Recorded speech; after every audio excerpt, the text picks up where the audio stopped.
Hey everyone, welcome to Being Humble with Jason Rumble, and my guest tonight will be Michael Boote, and I'm just getting into the studio, and Mike should be checking in at any minute.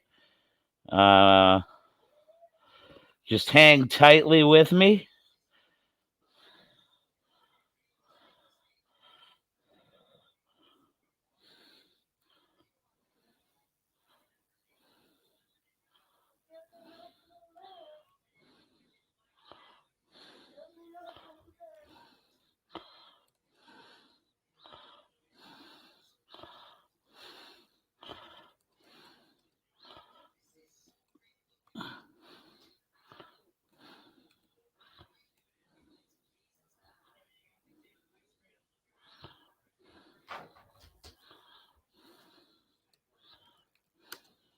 I don't think he's my friend. I'm going to end up having the same trouble I did last week.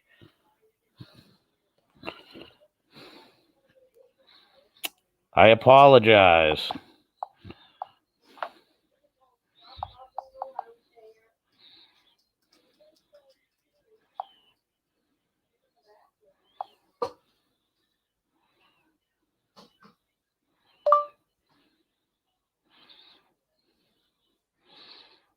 I'm entering a room for the mouse and don't come out.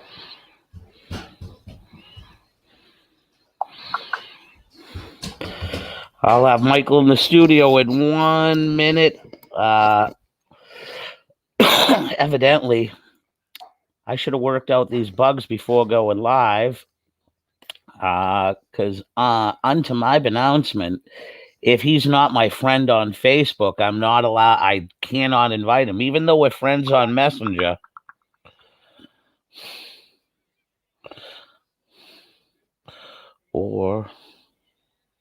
Okay, here we go. I will have him in the house in 1 minute. Come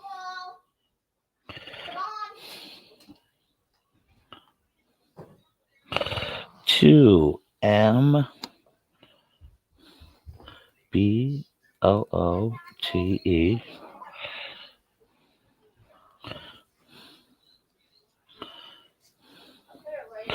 So that's BOTTE.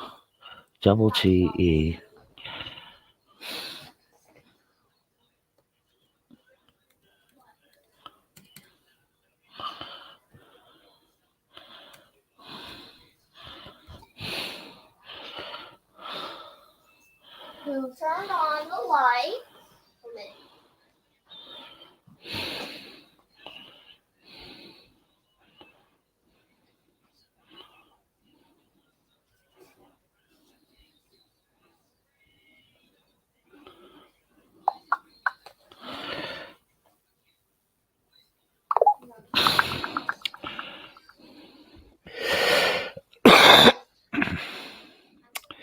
So I apologize for these quick little technical difficulties. It won't be as bad as last week. Once this does go to podcast, I will edit the first few minutes out, and it'll start. It'll be crisper, you know.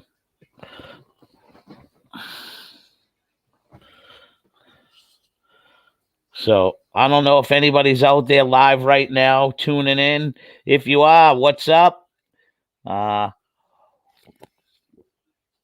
Is Dynamite worth me putting on tonight? Or do I just keep it in my DVD? Let me know, fellas. What do I do? Celtics are in a back and forth game right now, down by 9. Just started the fourth. Hopefully, Mr. Mike Boote. I'm gonna let him properly pronounce it. I hate when people butcher my last name, so I will gladly let Michael finally give me the proper introduction to what his last name is. You know the Celtics are hurting when Enos Don't Call Me Canton of Freedom is in there with key minutes. Right now, you got a young lineup in there with just Jason Tatum. My turn. Langford, just Clangford's one. Uh, No. Here we go, B. Put Michael Boote on the hot seat. Yeah, bro. I don't understand right now what is wrong.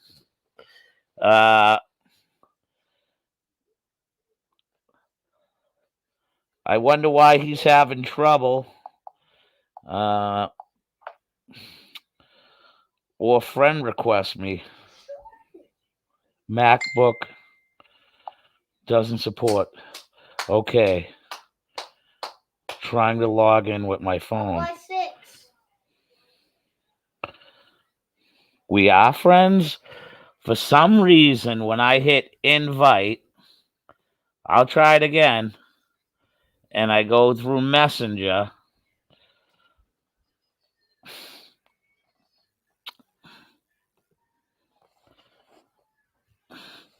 I got you on here right now.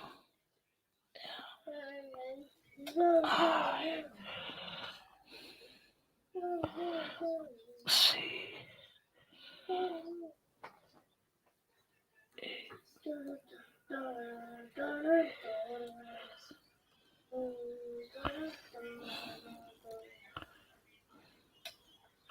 There we go.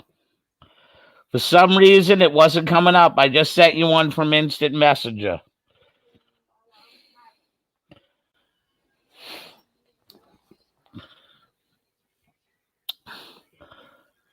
Let me bring live and in living color. Mr. Michael. Mike, I always butcher your last name. Is it Boot or Boat? It's Body. Body. Mike Body. Mike the Body, wrestling with weight from Everett, Massachusetts. And I'm going to ask you, man, it seems like you're a good friend with the man that was in my wedding party. One Mr. Sam Makua Amato.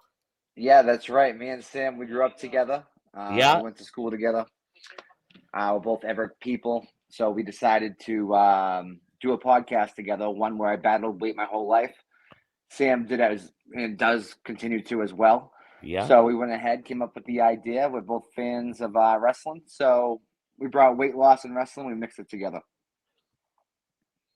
Very interesting. I don't know how our paths haven't realistically collided. Did you ever go to the Everett Rec Center shows and stuff like that back in the day? And he's frozen. Can you hear me? Oh, I can hear you now, buddy.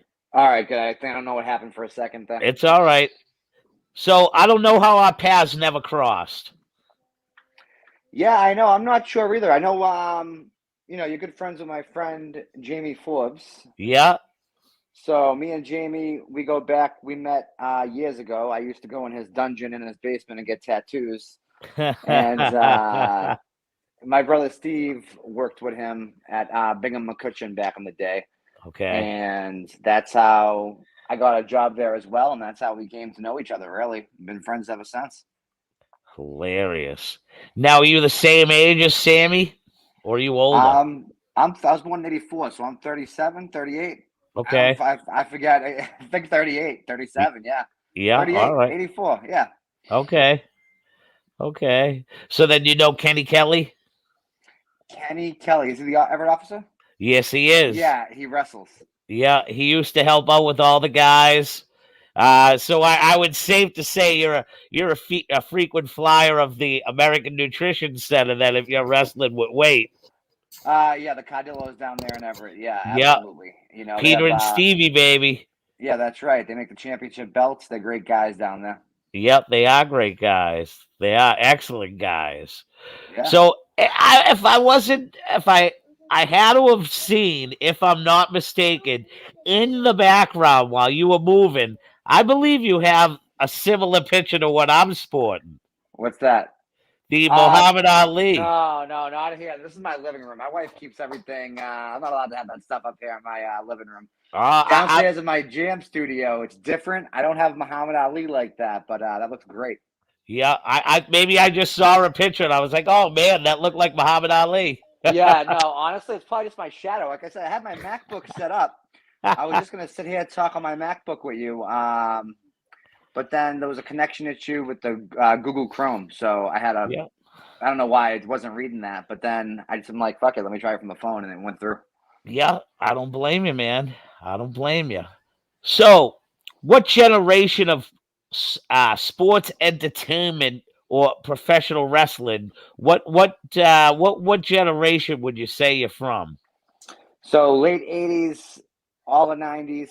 I gave up around 2001, Okay. 2002. So my good friend Justin Keene, who's also in this Gorilla Position Network here. Yeah. He once said, wrestling's like comfort food, and it's true. Like that's what it is for me. Like it brings me back to my childhood. Like Yeah. I enjoyed wrestling growing up. It was a huge part of my life. When I was trying to figure out who I was and all that stuff, wrestling was on every Monday night. And then SmackDown came on, and I just have memories from when I was little watching pay-per-views from the late '80s, early '90s with my grandfather, my uncle. Just memories that stick with me today. And fucking wrestling was awesome. And who doesn't like fucking wrestling? It's fun. Yeah. But Exactly. nowadays, to be honest with you, I don't watch faithfully. I don't really, not that I don't care. Wrestling's different like now than what it was back then, but it's okay. Like it's Yeah. just not something that, I'm very active in the gorilla position room, but that's because I share content from the Attitude Era or before. Like, Yeah. like I said, it's still part of my life. It's just I don't watch faithfully like everyone. Yeah. But it's still holding a piece.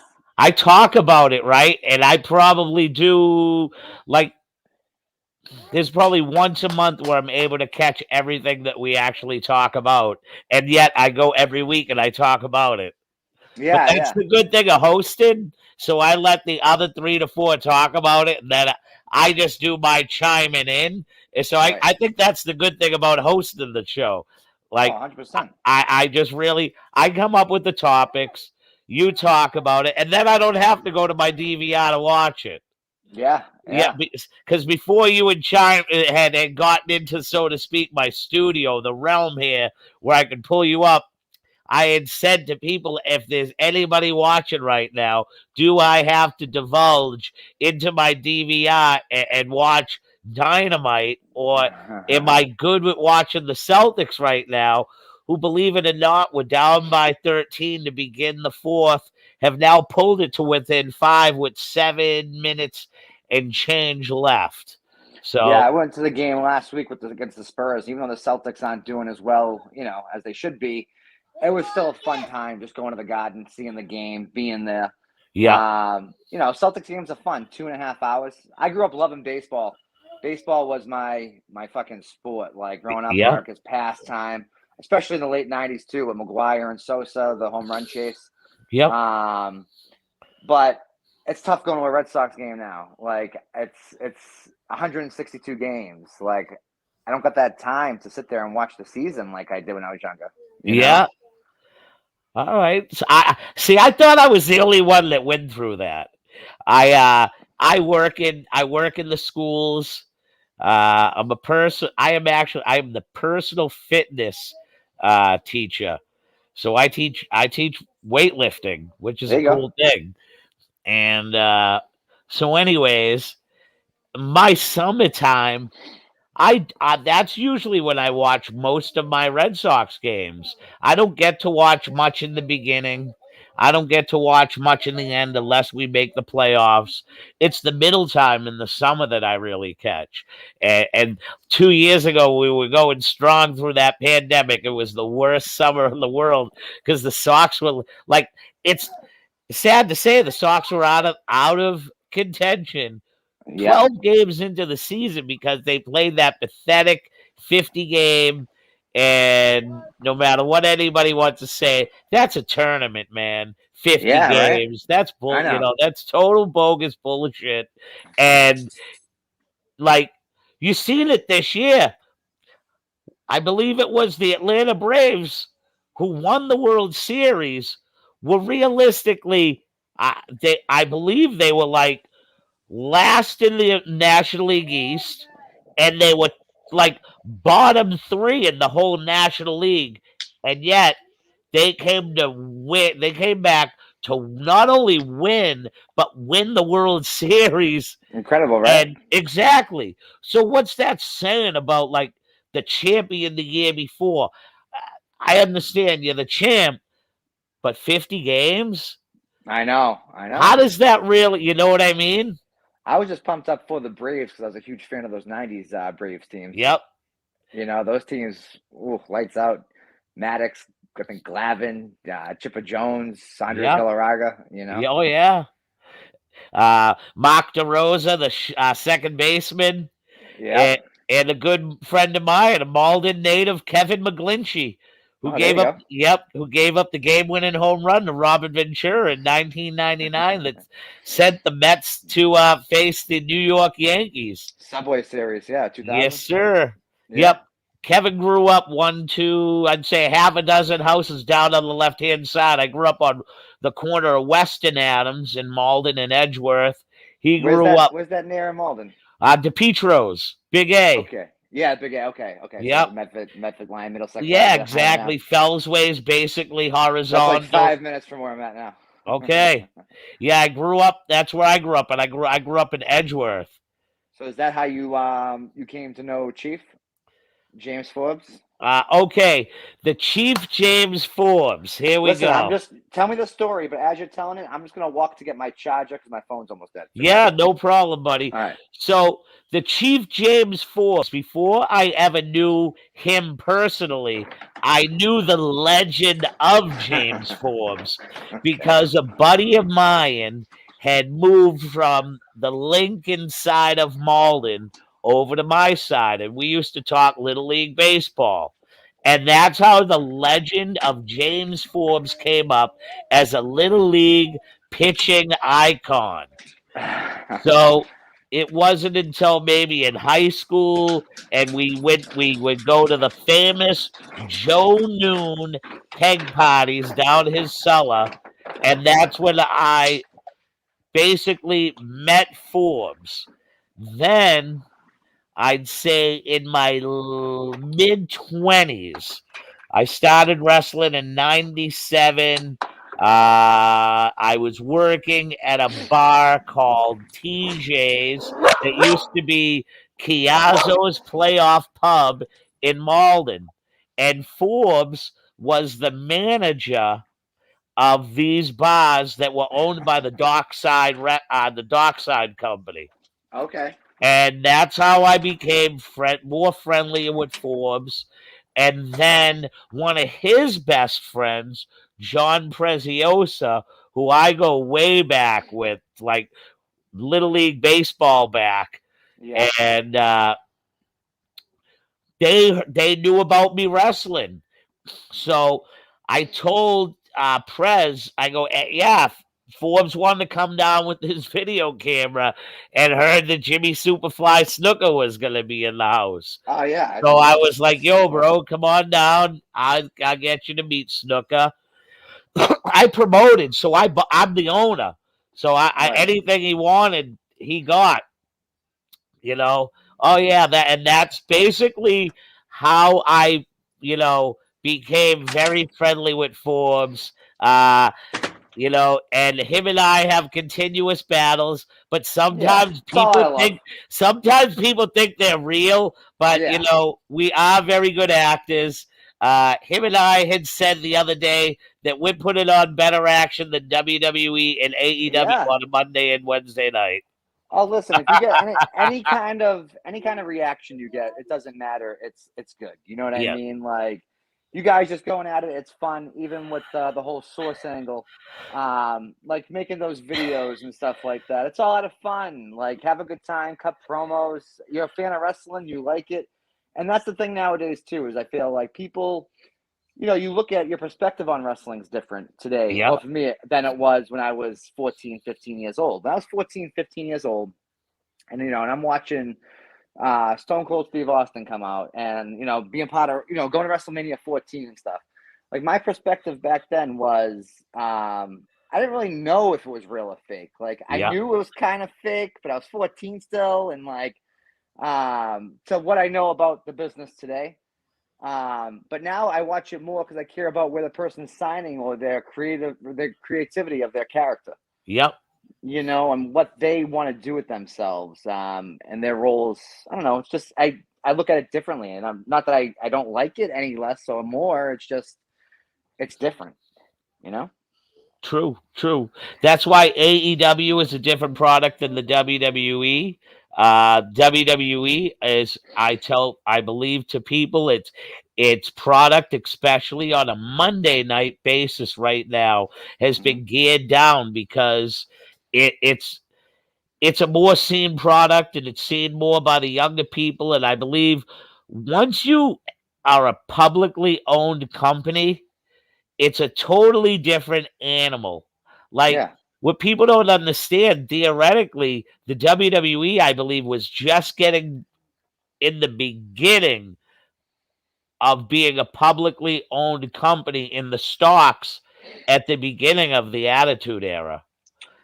So, Vince probably wanted to go that direction, but I and also think what was so successful about the Attitude Era too. You have to, and this is how I feel, is MMA was just coming out, UFC was just coming out, oh yeah, and it just exploded. It was just the right energy. Like even going back and watching something from the Attitude Era, 97, 98, you see the crowd reaction, the signs, the energy. Like you felt the energy in the fireworks and like just the way they did things. Like an opening match, you'd see, say, the Thrashes versus Marvelous, Wildman Mark Marrow and Goldust, or the yeah, artist formerly known as Goldust, right?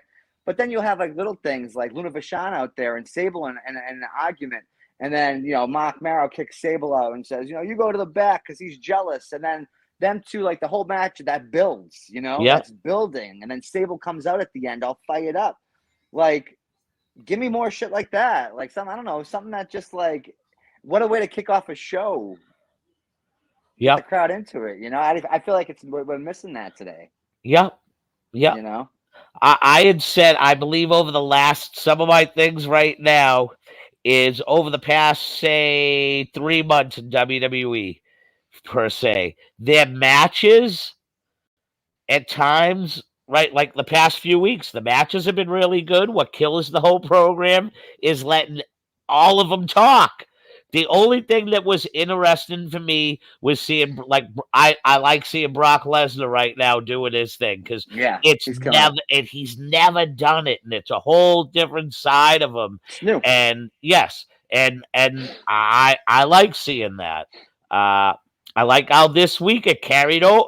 It's been carrying over show to show. This week the Usos came down, ended the show with Seth Rollins. So What did they there. jump over from Oh yeah, SmackDown? they came from SmackDown this week Okay. and thought they was going to be funny, Yep. and yeah, Rollins thought he was getting the last laugh by showing up to SmackDown and disrespecting them in his home, in their home, and now this week when the shoe is on the other foot, the show ends with the Usos getting the Yep. upper hand on Rollins, On which in the Rollins. past few months, or I'll give it a year, uh, it was never continuation. It was angles that, like, let's just face it, Randy Orton, if you're a WWE fan, Randy Orton basically carried to a certain extent the WWE through the first part of the pandemic Yep. because Roman had to bow out because that was the time he was still recovering from his From cancer cancer. treatments. Yep. Yep. Yep. And now if you think about it, it's been Roman for the past almost 2 years now that's carried the WWE banner on Yep. his back pre pandemic. pre-pandemic to a certain extent. You know what I Yeah. mean? What's he going on? Like this will be his second WrestleMania. He's coming up to holding the title, maybe a year and a half, and Yeah. it's been like, I'll tell you, that's the one thing that's the one and only thing that's been interesting, and the fact that Orton, like AEW, has a lot of things that people are interested in. Let's just face the facts. The WWE right now has 3 or 4 things that people want to see. While They're going in different AEW, directions. yep, That's just what it is. I mean, and I'm not like, I'm a wrestling fan. I learned that it don't. I'm not getting paid to choose anybody's sides right now. Yeah. I like it all. Before the pandemic even started, the best wrestling, storyline wise, was a league called Major League Wrestling, MLW. Their That's storyline, locally around here. no, it was I call it's like it's basically a lower money, a lower budgeted AEW. It's like a competitor on the money lines of like a Ring of Honor. Okay. Their storylines were incredible. MJF was there. You had Teddy Hart. You had You had the British Bulldog. You had There's a few other guys that I'm not good with names. Got great Yeah. looks. That's what Jacob Fatu was. There's a couple of them girls that Jamie Forbes calls them future Mrs. Fingers. So it was a very interesting product, wrote great storyline, and another company that the pandemic helped kill what killed them to a certain extent was Impact Wrestling. Impact was writing pretty good stuff. Tommy Dreamer, along with the Scott Demore, who is now probably going to be working hand in hand with some of WWE's people with the recent, so to speak, Impact Yeah. relationship with the WWE. A couple of notes I had on what you were just saying. One being, one thing that irks me about WWE for some reason, and I don't know why they switched to this, but they've been doing like fast cut camera angles. When I watch it, have you picked up on that at all? I know. What is that now? Like every time a punch is being thrown or something, right? Like the camera's like constantly changing every time there's a suplex. You know what I mean? It's like when you're Yeah, they're watching not. They're camera change happy. Yeah, and I wish they'd kind of, because it's just too much for my eyes sometimes. Like you're watching like an old school event, it's like it's just a smoother interface kind of. The one they're trying to go with now is just very like poppy and like Yep. flashy. I think the more high tech the cameras have gotten, It brings out the flaws more or something. I think that's some of the effect that us, the human person, Yeah, sees more now than we ever noticed before. Because I'll be honest with you, I don't think Vince, the way he shoots wrestling, and that was the big thing about WCW, is they didn't know how to shoot the product. There would be certain things that like Vince would never show you. Or the WWE knew yeah.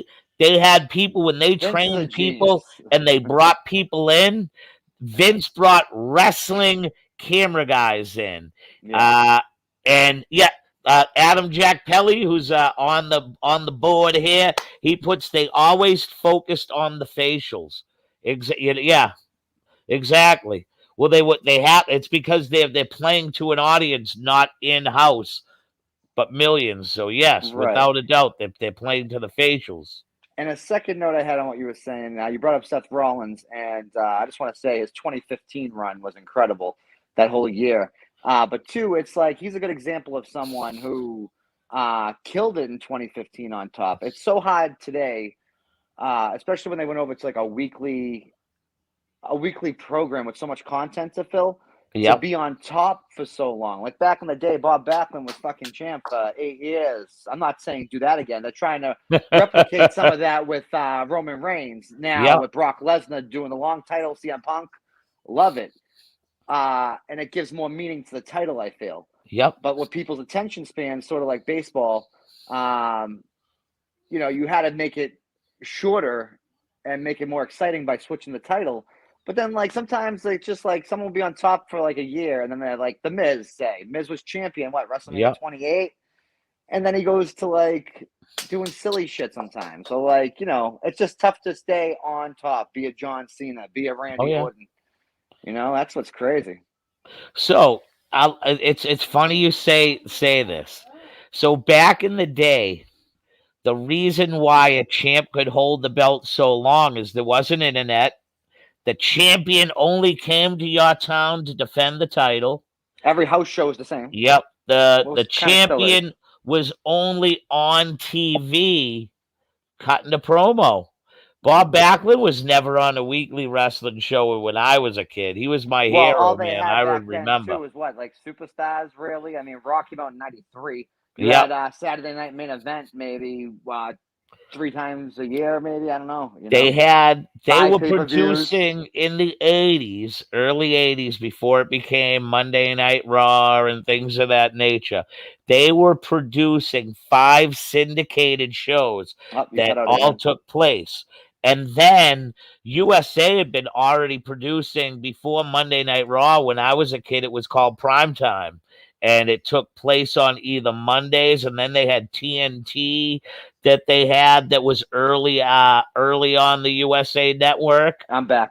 It's I okay. lost you for a sec. Yeah. Okay, the WWE had 5 syndicated shows, and then they had at least 2 to 3 shows in the 80s that they did solely just with the USA Network. They used to do prime time. They had TNT. Then they did a live studio show with Vince McMahon used to sit behind the desk, bring on guests, and then we go, okay, we'll now go out to Madison Square Garden. Yeah.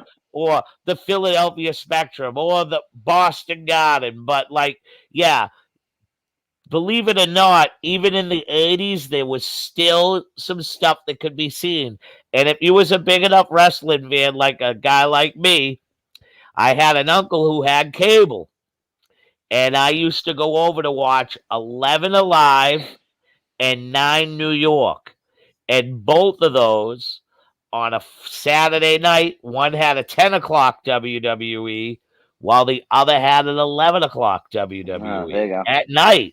Yeah. And I used to go over there when I was a kid. Yep, that was awesome. That show was All American Wrestling. There you go.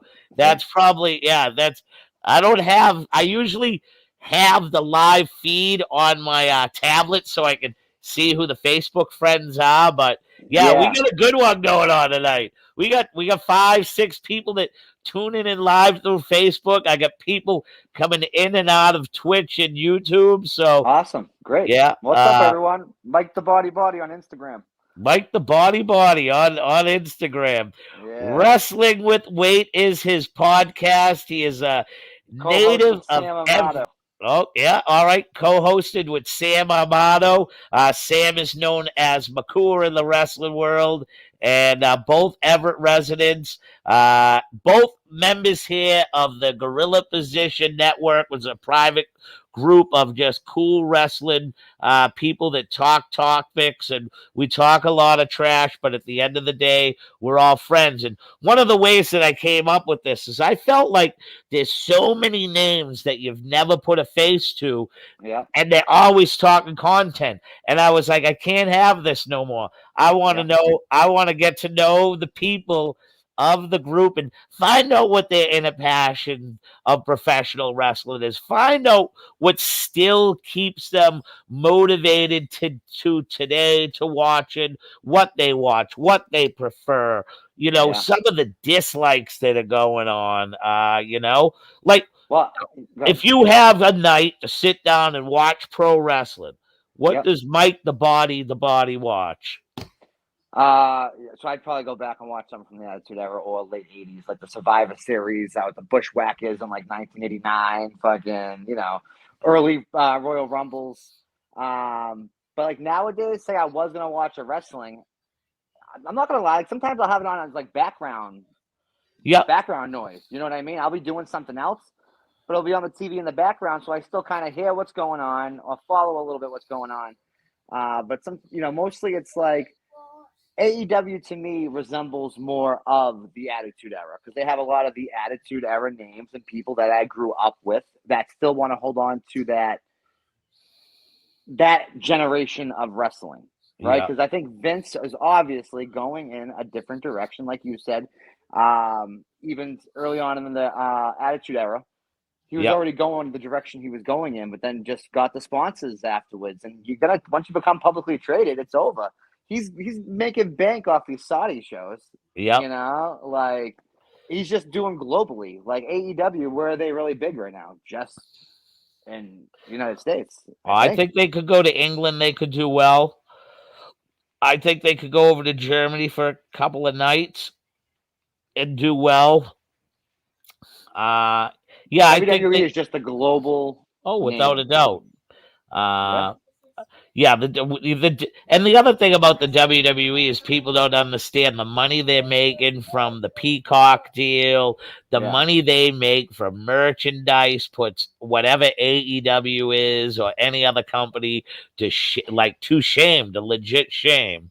yeah, Uh, and Vince has had a 40-year head start. Let's just face it, you yeah. just don't catch up that quickly. And that's the one thing that Tony Khan himself has has said, that he needs footage in order to make a viable streaming revenue profitable to him. Like, yeah, could he advertise having the AEW streaming network? Yes. But what content other Can you than put up brand there? new content is he really going to have? And then once you got new content, like just say it's interviews, so to speak, or like insides, there's only so much you could do of each star before people don't really care if it's not a relevant star. So the aspects and revenues right now, realistically, you can't even compare them to apples to oranges. But the popular product right now is people like it. It's AEW. I like it. I watch it. Yeah, I'd And like to have more titles. Like, I hope if WWE continues doing relations with the TNA, I hope they have maybe the TNA World Title defended on WWE. Just like back in the day, like the NWA title was, or like when they have other promotions come in, or recently, like didn't AEW recently do it with Christian? yes, they did. Yeah, that's I like that kind of stuff. That's pretty cool too. Like when you see another title defended on another show, you're kind of like, oh my god, it's kind of cool. Yep, Omega did it with all them belts. The belt collector. That was the gimmick he basically had right with his title reign with AEW, the belt collector. Yeah. So I thought it was very interesting with him as well. Who's your Uh, favorite wrestler today, or who? How about this? Who growing up for you? Who's your favorite wrestler, and who's currently your favorite wrestler? Growing up, it was Superfly Jimmy Snuka, Bob Backlund, both whom I got to wrestle. Wow, that's amazing, huh? Hulk Hogan, who I got to be one of his security guards, and he gave me some great words of advice. Uh, yeah, those were the three I grew up loving. Just loving, Uh, yeah, oh yeah, that was those right there were the three I grew up loving. But pro wrestling in general, I remember being in 8th grade and going to my first house party, and the band NWA was very popular at the time. yeah. Well, at 11 o'clock on WSBK TV 38 in Boston, NWA used to come on every Saturday.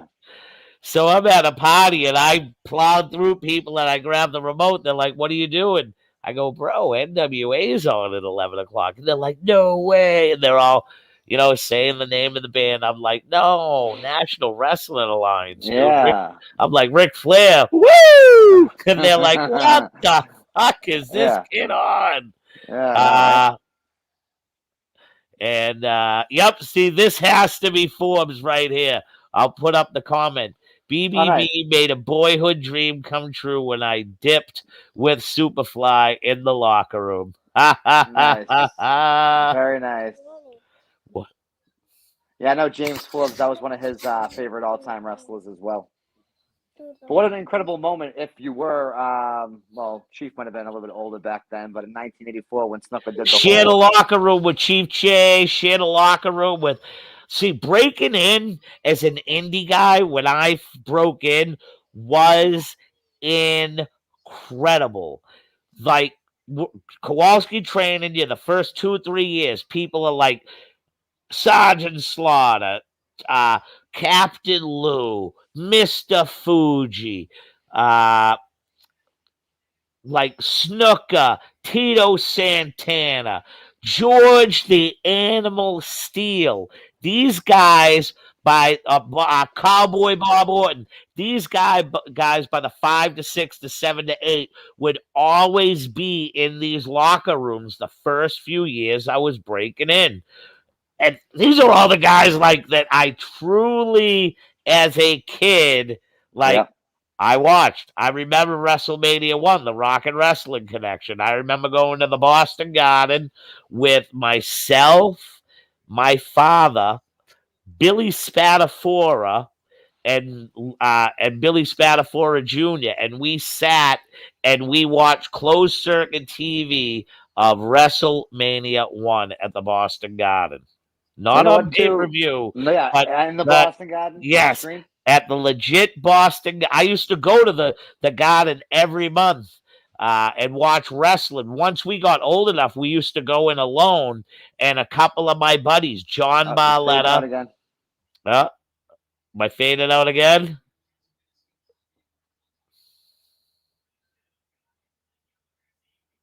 Daddy. Hold on, buddy. What's up? I'm back. So I had friends, John Barletta and a couple other buddies of mine, Dan Tabert. They worked in high school. They worked for and passed out the ice cream bars and things of that nature. So I used to get to meet it, and that was awesome. Now we started meeting people backstage. Yeah, well, fame was different back then, right? Because, I mean, like nowadays, you see a wrestler on Mondays, Fridays, YouTube, Peacock. Back then, when you saw Bob Backlund, if you missed that match at the Garden, the Boston Garden, you don't know, you have to wait the 3, 4 months, or back then 6 months whenever they returned again. Or if you catch them on Superstars or something like that, So when you really saw someone back then, you were like, holy shit, it's Hulk When I Hogan in was front a of me. kid growing up, it was a month-to-month basis that never skipped the Garden. Every Every month. month. Every single month. Well, back then, this was their territory too. I Yeah, mean, New England, right? that was that it was a loop. Boston, New York, Connecticut, whatever, Everything. Yeah. Pennsylvania. It was And that's a another loop thing they had. too. The wrestlers were in territory, so it was a Yep. lot different than it was just a different business back then too. True that. It was such a different business. Even breaking in, you had to go through different territories. Maybe go through Smoky, was it Smoky Mountain Wrestling or something to get up. Yes, sir. So as far as AEW goes, who's some of the favorites right now that you like like watching in AEW? To me, Kenny Omega's the shit. I mean, everything he Yeah. does is just fun. I mean, I think he's just a fun guy to watch. He's funny, and presents himself well. I'd have to say also in AEW, honestly, like I said, I really don't watch enough today to even really know who I really love and follow. Like, Yeah. there's nothing on the show there's nothing in wrestling today. I don't think that can ever bring me back to be a dedicated weekly basis fan. Yeah. But again, it's enough to have it in my life somehow. Yep. And that's another thing that I'm kind of happy about with doing the podcast, is because even though I'm not like a diehard wrestling fan, I can still integrate that wrestling boy in me into my life. You know what I mean? We can still cut promos and have fun and do stuff like that. I can still have wrestling be a part of my life, even though I don't watch it. Yeah. But with that said, I will say, I think Roman as WWE champ is great. Even Brock coming back and winning, I think Brock and Lashley will be a fun match. I know they both have the UFC careers too. So, this is kind of like a dream match. I think they were building it towards, right? They never collided Yeah, before, right? yeah. This is the first time, I believe. What do you think's going to happen here? I'm going to guess and say Brock retains, and then Brock Roman unifying the title, right? There's so many things that when it comes to my mind on this match, will it end with either man having a clean implication? Right. You know what I mean? Does Seth Rollins get involved? Does Big E come down, get involved? Like, you just don't know what goes on. Like, do we get, like, does Well, look at Roman Brock winning Reigns? the title on Yeah, the Brock winning the title. That was a yeah, curveball too. I mean, anything yes, happened that day, Vince is just like, no, we're doing this. yep. You know, Like, does Roman come down? Like, what happens? whatever happened with like Paul Heyman. I wasn't watching because Paul Heyman was with Brock for a while. Then he went with Roman Reigns. Yep, What did Roman kick him out? yes, All right, so what happens now? If them two collide at Mania, does Paul Heyman play a factor into, what if the title is a title versus title and you have Paul Heyman in the corner? Like, what's he going to do? Could be exciting either way, What happens? So I just want you to know, here's a good one What's from up? Forbes. What do you say? Again, since it was missed, it looks like Beard polish. That's Mick the regrets Body 24 hours Body ago. hit APOC up with some beard polish. That shit was great 24 hours ago. I trimmed my beard down, Jay. I trimmed it down. When it grows Hey, out long, I Michael. do got the grays in the. All right, so this is a question from Chris Reyes. Hey, Michael, what is one thing you feel keeps you invested in the wrestling business? What keeps you into it? So currently, I don't know what it is. Like I said, I don't watch faithfully. I really don't. But I will have it on in the background as background noise sometimes, Yeah, or the gorilla position in this network here we have. It's good to reminisce about the old days. And I'm also in a WhatsApp room with my buddy Jamie and like people like Justin that we just shoot the shit about wrestling.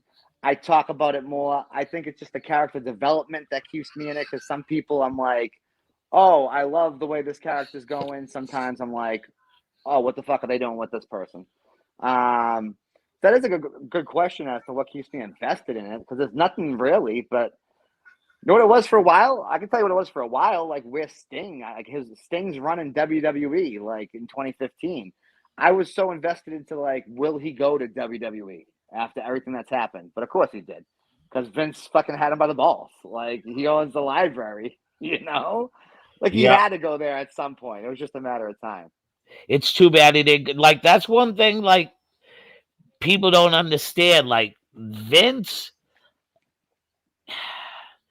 I bet you there's a side of him right now that's extremely happy that Sting is wrestling and performing.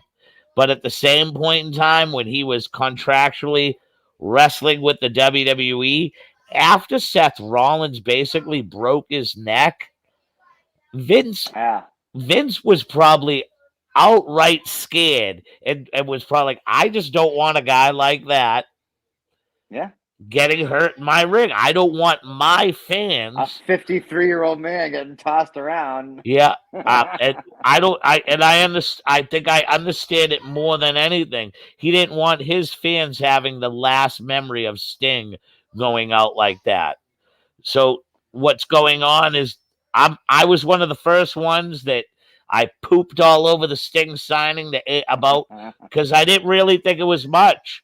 I'm like, Yeah. what's he going to be able to do and Well, wrestle? he's with And that kid, the skater kid. Darby Allen, and Yeah. he's made me eat my words. Yeah. Like I say it, Sting has made me eat my words. He's had good matches, and he's done really good things with Darby Allen. People are just trying to protect him. You got to protect him in the ring. He's not obviously. He's an older man now. That's I am not on the Tampa bandwagon. I am on the Brady train. Let's just understand that. See, Forbes, you're another one that you don't understand that the past 20 some odd years, we should be thanking Tom Brady that we have had relevance. Okay. Because when I was a kid, and anybody who's I'm going to be 50, growing up in the 80s with the Patriots, except for 86, Yeah. every week on Thursday, you would find out in the Boston Herald to see if they sold enough tickets so that they would be on television. So, Crazy. with that being said, you only seen the road games. They were never on Monday night. They were never on Sunday night. They were always blanked out because they Mm. never sold enough tickets. So people like me used to see how much the Cowboys were on every week, and I became a Roger Staubach fan down to Danny White, and I love the fact that watching the American Express commercials when I was a kid and watching Tom Landry and Joe Gibbs, and it would be the Cowboys and Indians, and it would be an American Express commercial. I thought it was awesome growing up as a kid. It wasn't until a guy named Don McPherson came to New England and brought a different atmosphere into the blood of the New England Patriot fan. A quarterback named Hugh Millen, up to then on the edge of your seat, wanting to see if it was going to be Rick Myra or Drew Bledsoe to lead the Patriots, to getting Bill Parcells, to then getting Pete Carroll, to Bill Belichick. I was a season ticket holder through the Parcells and through the Pete Carroll, and I went through 2 years of Belichick till I couldn't afford it no more. I am a Parcel teams were fun. I am a huge diehard Patriots fan. I got Mac Jones socks. I got a Mac Jones shirt. I bought it before he was even named the starter because I knew it was going to happen. But let's just face the facts. Tom Brady, without him, you wouldn't be rocking that hat right there. Chris, Honest to God, man, he made 20 years. He made the past 20 years incredible. And not only that, but the Patriots themselves helped amp up the other sports franchises in the area. Over 20 years as Boston sports fans, we have been spoiled. We've had Red Sox championships, at least 4 of them. I understand that the Celtics have been there. They've been very entertaining. Yeah, they won 1 world title. The Bruins been to 2 Stanley Cups, won 1, hadn't seen the thing since 1972. I was born that year. So to pass 20 years when you step away from it all, to be those Wonka bars have Mick dozing off. Ah! Who wrote that? Probably Forbes. I Hey, like those myself. I'll answer Chris's question though. If there was a clown on a pole match between Mike King and Sticky Fingers Forbes, so the outcome, how I booked the ending would be so it'd be Mike and Jay in the match. Jay goes to climb the pole, gets reveals the clown on the pole. We reveals who the secret source is, and the secret source all along was Mike King.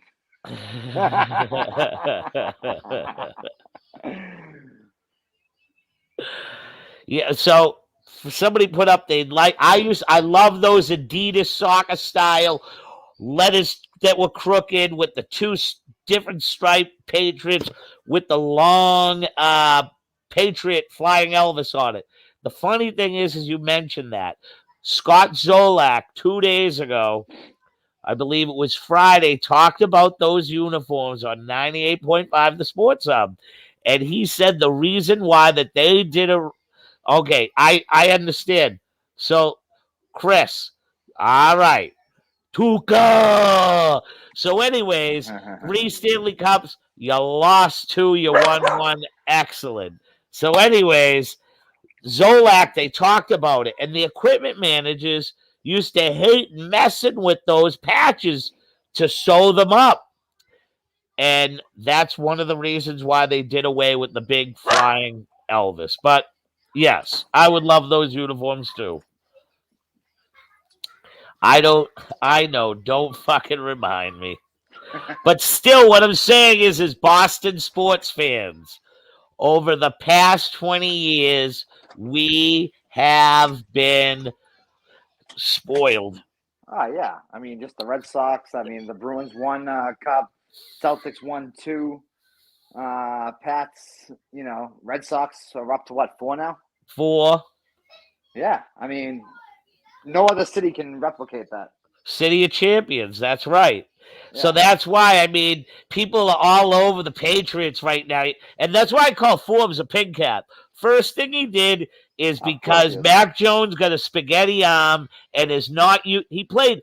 This is realistically for this kid Jones. He played 2 seasons of football in a if in deemed in college. Realistically, he's never played this many games in his life. If this kid, what determines to Mac Jones for him to be not average but to be great and improve is the season didn't end for Saturday. The season's just beginning for him because now he's got to go into the off season. He got to get that noodle of an arm built up. Brady wasn't the biggest of throwers. Like, what some people don't understand. Go and watch the whole 201 season. Watch his first year as a pro in the league. He dinked, he dunked, he was a check down Tom Brady. And that people gave Mac Jones so much junk for being check down Mackey. And that's why people around here and the biggest Patriot beat reporters say, I felt like I was watching Tom Brady in 2001. And But as long people as don't Cam Newton's out of there, understand, and what people don't understand, Tom Brady in 2001 was just Tom Brady. He wasn't the GOAT. He wasn't the beginning of the GOAT. Nothing like that in any way, shape, or form. He was just becoming him. And bring on the pervert, Deshaun. Oh, this is a great one.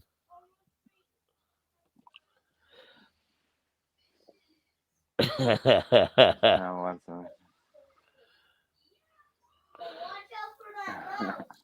Forbes, you can't remember back then. And this is right here. This is Chris Ray's. Brady didn't have an arm until like the two. You're absolutely right. what? Until Moss came in? That was like, yeah, Moss came in. I think right. Yep. 06, 07. He was a. It One of was the a greatest dink. signings ever. It Oh my was. god! It was a When I got the dink and news of dunk that, forget system about it. that used to run this play called the Patriot screen. And that used to get Troy Brown open back in the day. And it used to get a guy named Dion Branch. They never went vertical. Everything was cross seam. They did all crossing. The reason why the NFL put in all these defensive rules with picks and things of that nature is because Peyton Manning and Tom Brady, both the offensive minds they are, came up with these schemes. And that's why all these defensive ways you can't do these certain things no more. They came up with rub routes, picks, the whole nines, you know? But I see you're a Patriots fan, so we got, what do you think? Do you think I'm going out of my mind? Is it not Brady, like it, or is it wrong to say, hey, we should have just kept him and just He didn't want to be here. His time was up. yes. Like, that's just at the end of the day. He was already all set on a different location. He wanted Tampa. Probably wanted to be on the beach with Giselle. I mean, Yeah. I don't fucking blame him. I mean, he obviously went there, won a Super Bowl. He has this. Oh, you froze again, buddy.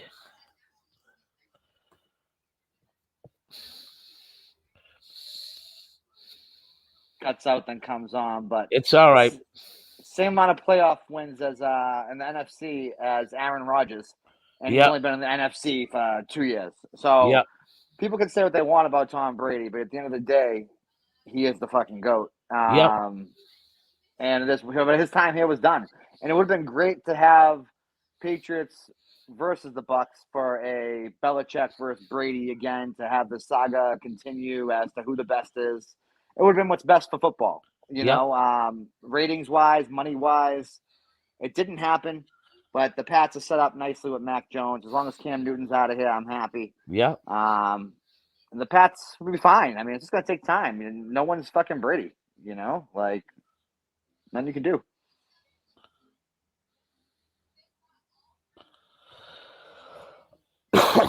I don't agree with that, but I believe Tom Brady is a different quarterback than anybody else.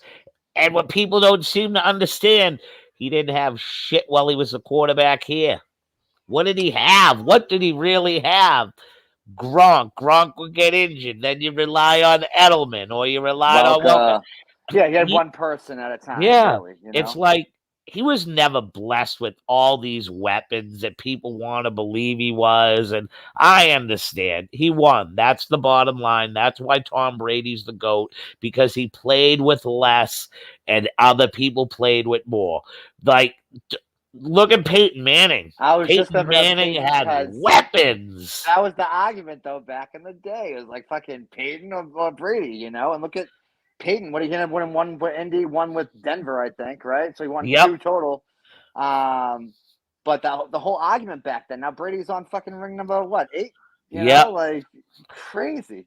There's news coming out though of Tampa right now Oh, sources. that I watched Patriots Okay. beat. I watched Patriots beat writers there, Paul Perillo, saying that quite possibly, and then there's Burt Breer was saying that down in Tampa Bay, Tom's not a huge fan of this Arians guy, and to be on the lookout that Brady could say to the Buccaneers management, it's either I go or Bruce goes. Oh wow. Then Paul Perillo brings up, and Burt Breer says, there is no source. You just watched Patriot. It was on 98.5 today with Felger and Maz, and what's called Burt Breer's on one of their regulars that's always on there. And Paul Perillo is on with Felger and Maz.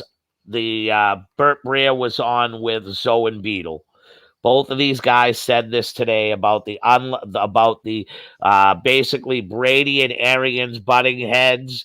That the team itself in Tampa right now is feels they're doing more as players getting prepared than the coaches are, and that if anything, Brady's another guy. Everybody thinks he's getting along with Leftwich. He's another guy that Brady really is, from what they say, these two guys that are on a reputable radio station, and I'm just referring it back, no sources. I'm just repeating from one to another that quite possibly Tom Brady could be putting the Tampa Bay Buccaneers on notice to say it's either he goes and you bring in somebody I like, or I go.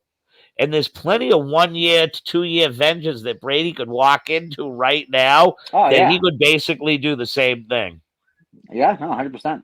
Imagine Brady in New Orleans with Sean Payton. All right.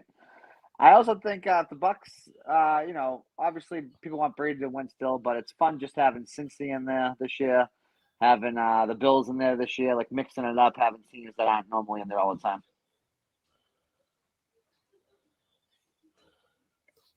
Interesting. I watched episode 9 today, and it was real. I've loved all 9 of the episodes. I would not doubt either if Tom Brady retired, because just hearing what Burt Breer and Paul Perillo said today on both programs, the morning show for 98.5 and the later on show, both of those stories, that's why I could definitely see Brady retired. I But mean, he Brady has to would, retire at some point. The guy's yeah, 45, still out there, you know? Brady would look good. I'm not gonna lie, but the Miami Dolphins kind of went What, with 2-0 right now? 500, and look at the talent they got. Tom Brady would look good in South Beach. Imagine what Tom Brady could do with a coach who's never had a losing season in the NFL, a guy in Pittsburgh. What he could do there. Yeah. What could Tom Brady do as a Las Vegas Raider? And I'll tell you, I think the best situation right now for him playing in a dome with Sean Payton and the New Orleans Saints. Saints. Yeah, I mean, if he leaves Tampa, there's other people that will definitely You have welcome him in. You have 8 controlled atmosphere games a year. You Yeah. play and you play 1, 2, 3. You play 3 other teams that are in warm weather. Atlanta's in a dome. Yeah. Tampa is warm weather, and Carolina's not too bad. Yeah. That'll probably be your coldest weather. Yep. Yeah. So NFL hot stove ought to be interesting. I actually pray that I want to see Brady win it, but I kind of want to see them lose so Brady sticks around and says, "You know what, Tampa, if you ain't gonna get I would love to see Brady go to one more team and just go there for 2 years. I'd love to see him go to Denver. Denver got a beautiful a beautiful offense already. Yeah. Plug and play. But and New Orleans is the team I can see him with. Playing in a dome and playing for a coach that has offensive brains, which is Sean Payton. Look at what he did for Drew Brees. Oh yeah, I know, right? Drew You Brees. know, Actually, funny. I was watching him. He's he was talking on one of the pregame shows now. Drew Brees. I didn't yeah, realize that. yeah. But yeah, man, I greatly appreciate you sitting down with me here this Yeah, I had a evening. great time. Giving up an hour, we got to talk a little wrestling, and like I said, it's nice to know the people that are on that here in the group. Russell Wilson will be a Saint, and then I see right here. Would love to see Brady in Pittsburgh. Is that James Forbes? I believe that could be. But Russell Wilson as a Saint, I'm hearing Why does it say rumblings right Facebook user? He didn't because log in? they don't log into the Gotcha. StreamYard part of it. They just so it won't show up. Gotcha. So Capelli, I could see it, but what they're saying, what I don't know what the sources are, but the NFL shows that I watch, Russell Wilson's wife is a singer, and evidently her passion is New York, and a lot of places out there are talking about Russell Wilson to the New York Giants. Would you trade? That is the dumbest question I've ever heard in my life. Mac Jones could get. I'll put him first class on a jet to Seattle tomorrow for Russell Wilson. Here, and let's just leave it at this: if the kid Wilson in New York pans out to be what he's supposed to be, which isn't a shitbag, which is one of these guys that can, when it breaks down, can run. Tua, that's what Tua is. That's what the kid in Buffalo is, okay? Running quarterbacks. Right now, as much as I'm a Mac Jones fan, the Patriots have a quarterback that within 5 years will be obsolete as far as NFL football and systems are concerned. The NFL now doesn't it's a have. different game. It's a different game. You need a quarterback that when things break down, that they can create on their own. A lot of it has to do with practice time, hitting time. I don't believe the skilled players are as skilled as they want. Like the receivers don't run as good routes as they Well, the average do. year of an Yep. NFL player is what, 3 years? Yep. 3 They don't seasons? separate the way they used to. There's just a lot of things in today's NFL that is so different that the quarterback has to be durable, yet has to be able to run the ball. And I believe I love Mac Jones, but in 5 years, those guys will be obsolete. Peyton Manning's got a nephew coming out, rated Yeah. right now the number one I know, I saw that. pocket. He's the number one rated pocket passer. He's gonna have to be able to he's gonna have to be able to run. You're gonna have to be able to get that 10, 12 yards when it's dictated to you in today's NFL. And what I was just saying is this is the other thing that people don't realize. They were talking about it today. The Patriots mock drafts have them getting this linebacker who played for Georgia, who's only 225 pounds and 6 feet tall. And they were comparing that to Kyle Duggar, who is a free safety for the Patriots, that's 6'1", 210. And Belichick just ain't known to grab some 6-foot-inch dude that's 225 and put him in the middle. But that's today's NFL. Yeah. All that QB talk with the running got me excited for when Vic came back to the Eagles there? Yep. Oh, Michael man. Vick, the best running quarterback I've ever seen. If Michael Vick was in today's game, he'd still be Mike Vick, but even better. Yeah. I believe so. Yeah, had a great arm. Remember the Nike commercial he had where he stood and he throws the ball out of the end zone? Vaguely. Okay, that was one of his Nike commercials, man. Nice. Yeah, no, Michael Vick was awesome. I mean, even growing up, even back in the day when it was Bledsoe playing for the Pats, I was always like a Favre guy growing up. I don't know why. Like Brett Favre was just the man, you know what I mean? Yep. And even Brett Favre towards the end when he was 40 and still fucking out there.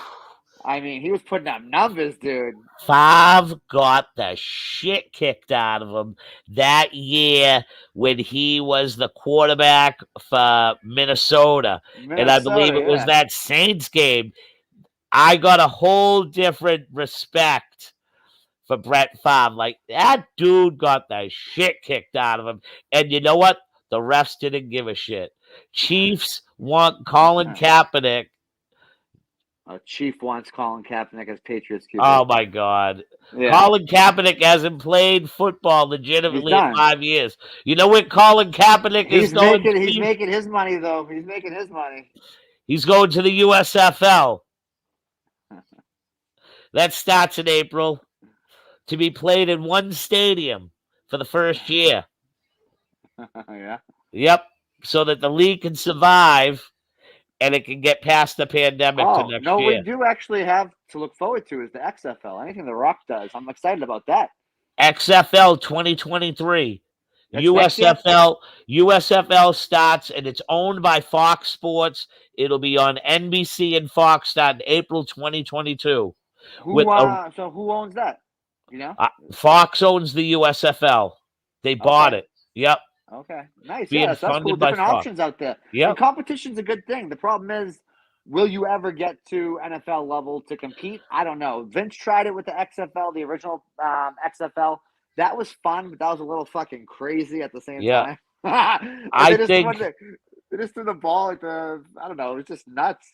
I think if anything, if the NFL could get in working agreement with one of these leagues and just bring spring football so that they can help elevate the guys that are on practice rosters and keep them going. Like you're trying to groom a quarterback. If he's sitting on a bench all year and all he's facing is non-live they're facing competitive practices as they call it scout teaming, you're not really keeping in shape. I think this would be a great way to groom people and make them viable NFL product. Like if they could make a way that the World League of Football could come back in, you know? Yeah, but definitely I'm looking forward to the XFL. Definitely I'll check out that what you were just saying. USFL. Is that a reference to tonight? I Yeah. saw the post earlier. What does Cody Rhodes just keep mentioning WWE? I think so. I don't know. But why is he? I get what Mike's saying there, though. Like just leave it alone. How often does Vince really reference AEW? Never. Yeah, never. You know. But at the same time, and that was WCW's mistake when they did it with Mankind. That when Raw was taped on Tuesdays, Yep. and Tony Schiavone said, "Don't flip over to Raw," and then Yep. everyone flipped over to Raw. So you got to be careful what you do too, talking about the competition. Karma's a bitch, baby.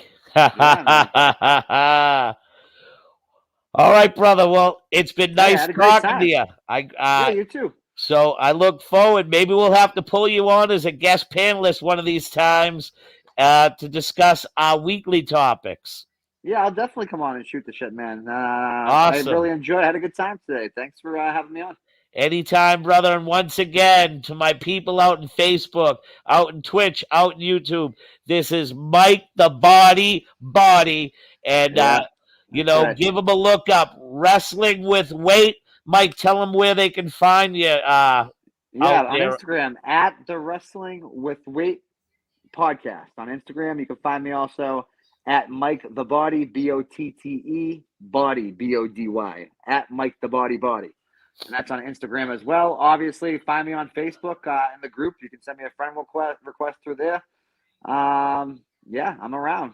Talk to me. What's up? Awesome, buddy. Awesome. Well, it's been great having you, and Thanks for having me on. And thank you for being humble with Jason Rumble. We'll see y'all next week, and have a great one, and continue to support professional wrestling.